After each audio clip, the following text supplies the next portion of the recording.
If you look at the world population, there is evidence against the old Earth theory that humans have been around for tens of thousands of years.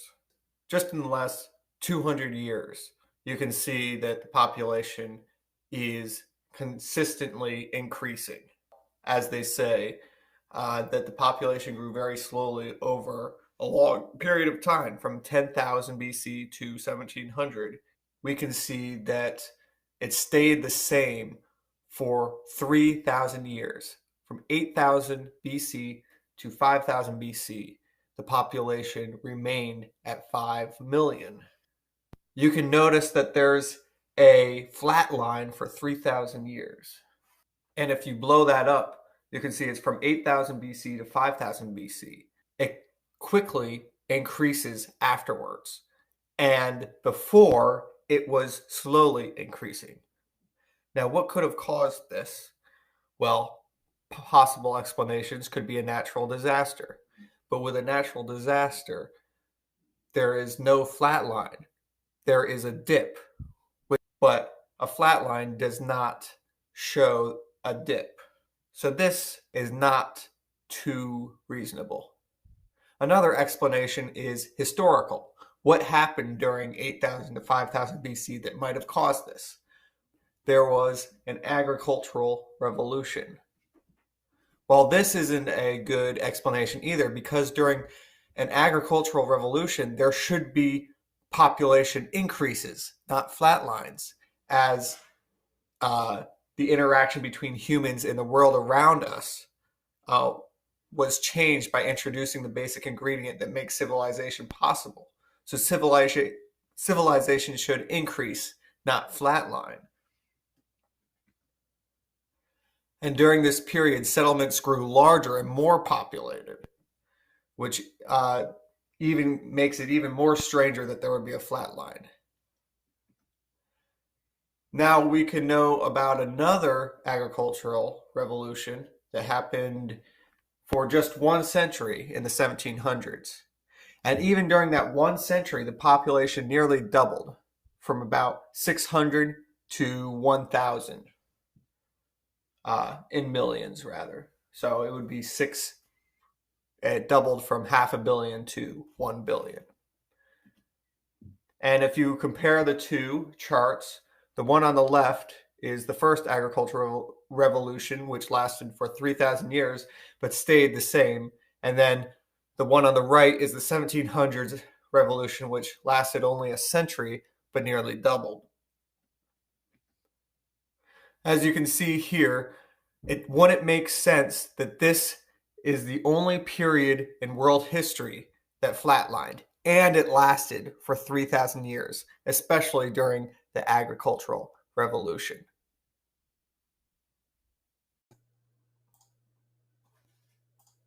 Legal tax evasion. How to legally evade your taxes. All right, look at the balance sheet here. Let's say our total assets are going to be taxed, $89,000. 10%, let's say that's probably not true, but whatever. For the sake of argument, 10% equals $8,900. Now, how do you cut those taxes in half? Well, look at accounts receivable. That's about half total current assets, $40,500. Cross it out. Boom, cut taxes in half that way. Well, doesn't that cut the revenue as well? Because it turns out to be $48,500? No, because the money is still going to come.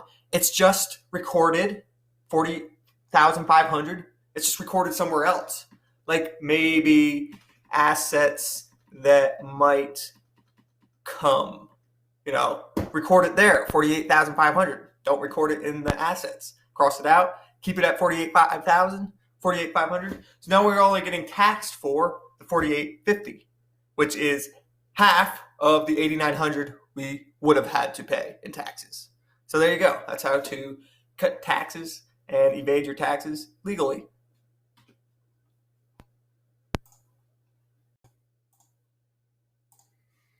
Ted Cruz liberal tax plan.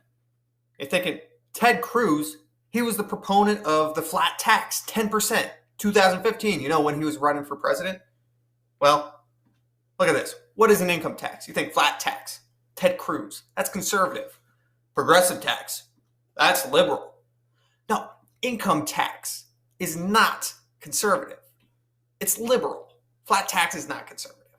Okay, Theodore Roosevelt, he was a liberal, but that's not the reason income tax is liberal, all right?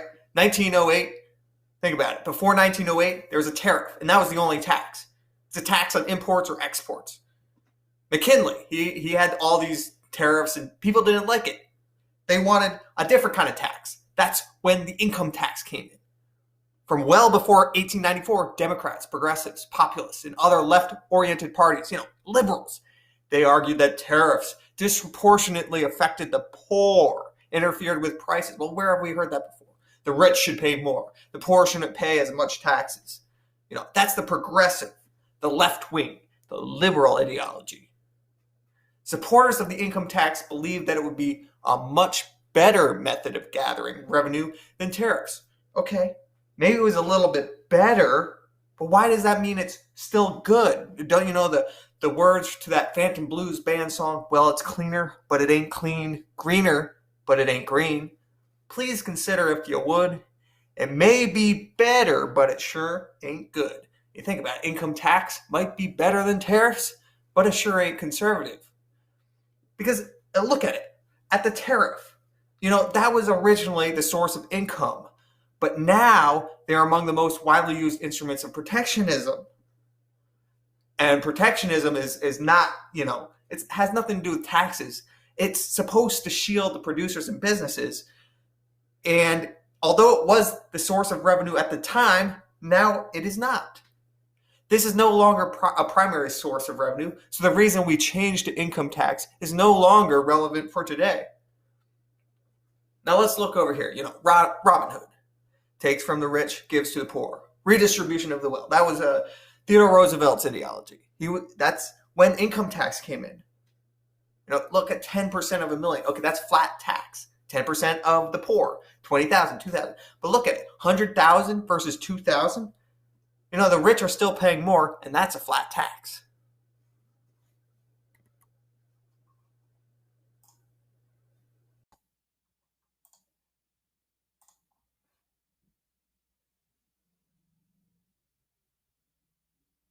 English is a Romance language. What happens if you Google that? Well, this comes up. English is considered a Germanic language, not a Romance language. Well, let's see how accurate Google is. We see what percentage of English language is French, 29%. Latin words make up 58%. Star comes from Romance. Arrow is Romance. Mother, window, these are all Romantic words, which originate from, Latin or French. But it's not just vocabulary that linguists look at as the factors to historical ancestry. Also grammar and phonology. So these are the things that help determine linguists what family language is from. Grammar. All right, if you Google where did English grammar come from, well, it says in the early works, the structure and rules of English grammar were based on those of Latin. So let's put down Latin. But we got to look a little bit further because that doesn't sound right. Old English Wikipedia page says Germanic settlers in the British Isles initially spoke a number of different dialects. So we can assume that the structure of English grammar in the beginning was Germanic. So let's put down Germanic. So we know the grammars. We see Latin and Germanic. And we can see that it's family trees like a river. We have the Latin tributary with a vocabulary, 58%, and the grammar, and also Germanic vocabulary and grammar. They both are tributaries to the English River, which is the main river. So yes, English is a Germanic language, both vocabulary and grammar. Yes, English is also a Romance language, vocabulary, 58%, and grammar. So it's both.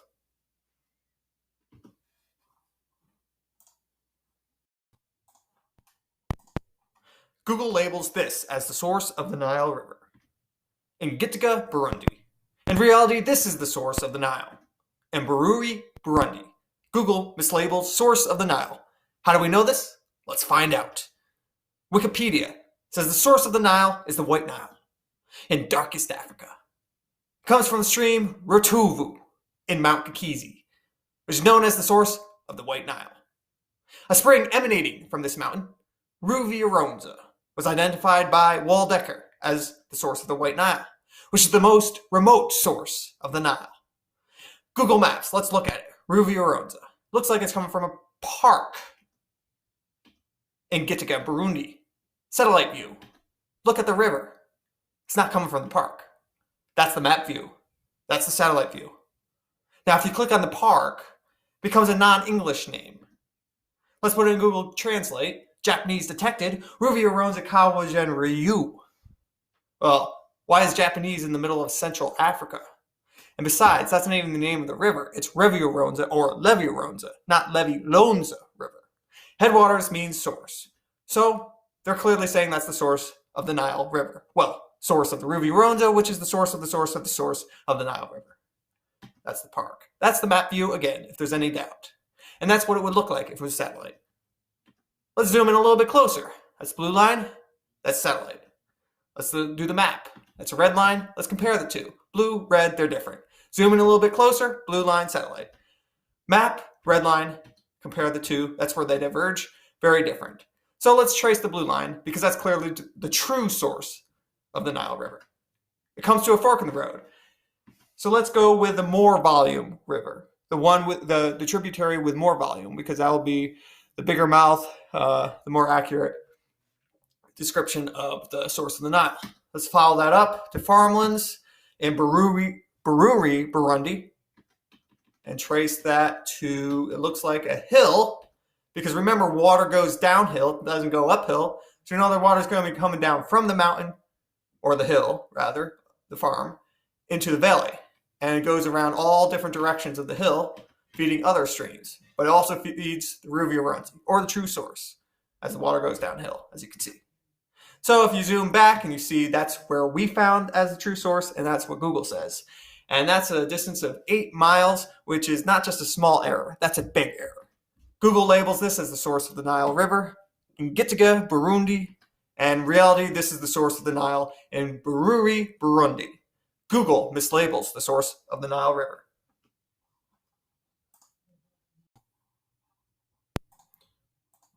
The source of the Amazon River is Rio Montaro, whose source is Lake Junin. The headwaters of streams flowing into this lake are the most distant source of the Amazon River. The river flows out of this lake, and streams flow into this lake, and these streams are the source. But where do these streams come from? They flow downhill from the mountains that surround the lake because water cannot flow uphill. As you can see, the water is not going to go over the mountain. It just doesn't go backwards. So let's follow one of these streams to see exactly where it comes from. It goes downhill, as you can see. And the water, I guess, falls down off the mountain from like snowmelt, rain, but sometimes it dries up because the rain stops. The snow melts completely until winter time. So that's pretty much it. That's what the source of the Amazon is. Water flowing downhill from the mountains into the lake.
let's see how bad the Weather Channel's web design is.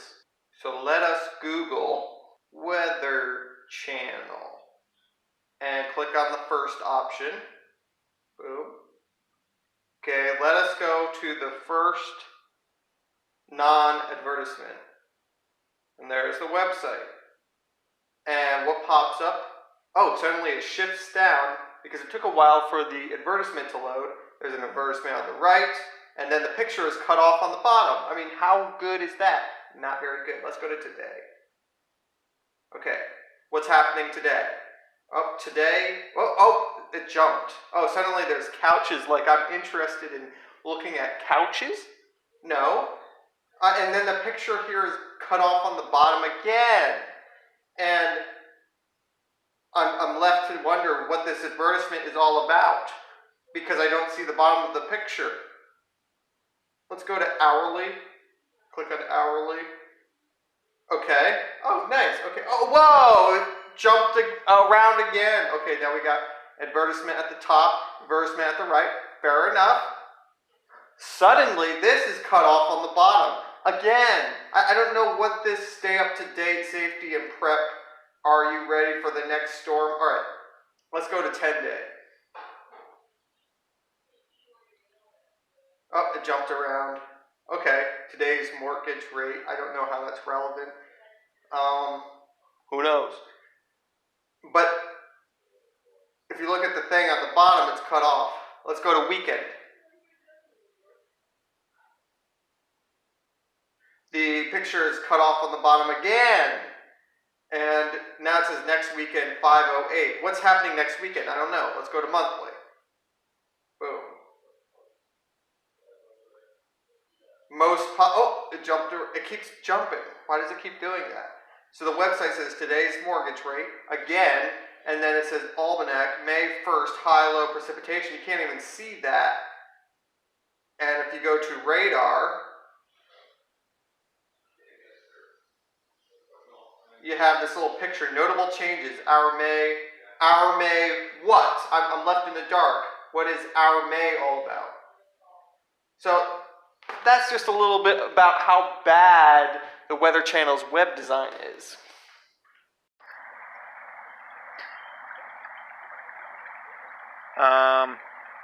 So here I am in Wissahickon Trail.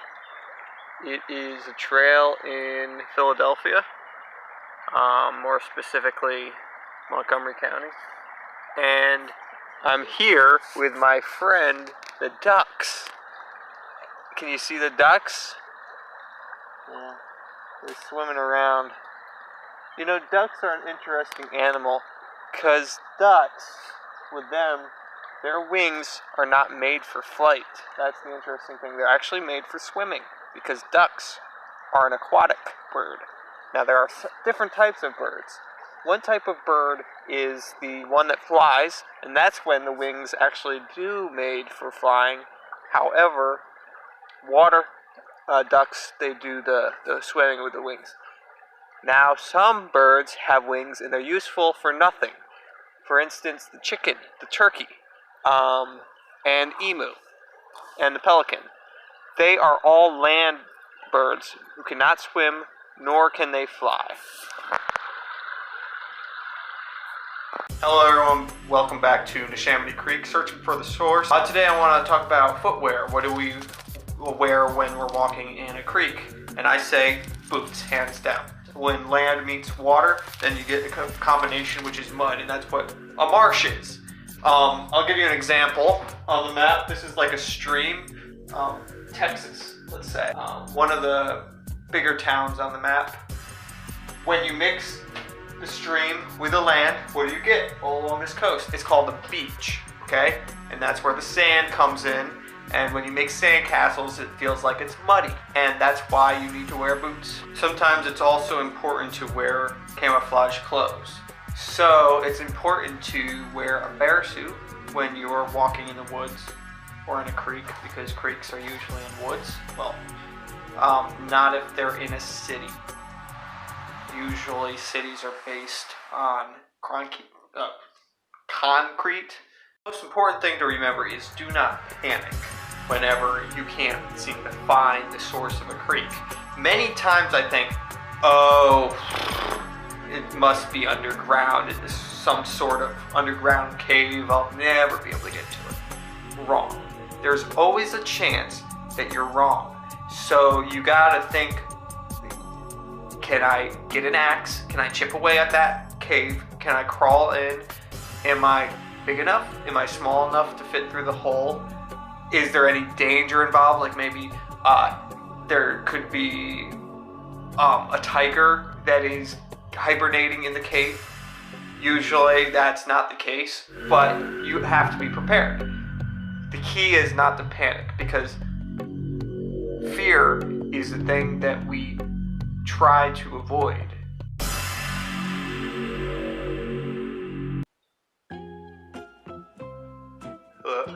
Hello, welcome again.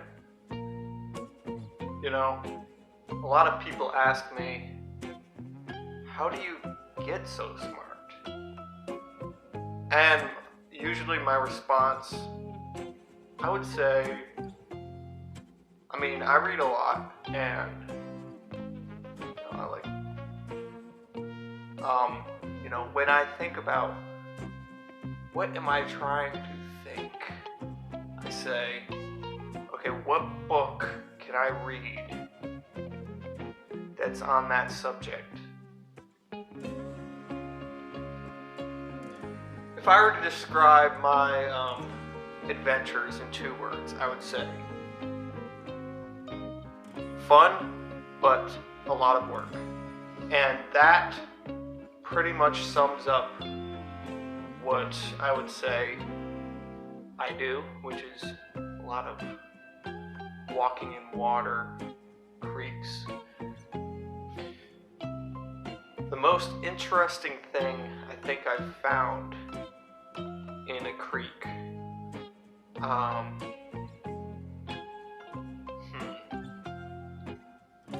that shopping cart was a surprise. I didn't expect to find a shopping cart.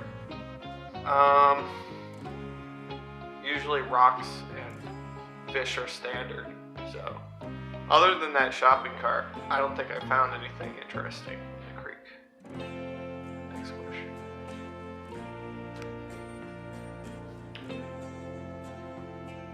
How do I decide on what topic to make a video on? That's a good question. How do I decide what creek to go in?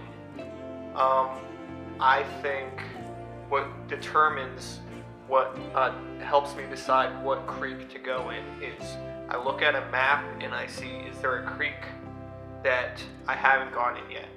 And does that creek have a blue line? Usually maps, when you make a map, usually there's going to be lines that go back and forth and up and down, and that's your parallelogram and your perpendicularism, which is, I think, the Tropic of Capricorn and Cancer.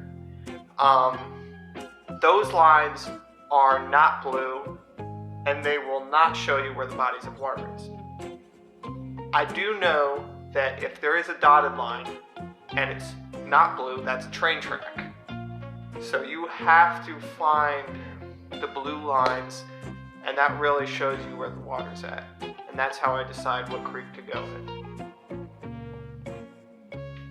No, I've never gone in an ocean before. I think oceans are scary. I think they generally don't have friendly people or creatures, and unfortunately, I'm pulling for them. Hopefully they can change. I'm not against sharks or jellyfish, but I think they have their place in the ocean, and I don't think it's right for them to be in creeks. I'm just going on the record and saying that. I don't think that sharks should be in creeks. I don't think it's fair for the small fish. I think it would pose a danger to the small fish if we allow sharks in small springs and streams, especially in the wetlands and marshes. You don't know what dangers now I know I have met some sharks, and I'm not saying all sharks are like this, but many sharks, they do have these teeth, and they do, well, they do prey on small fish.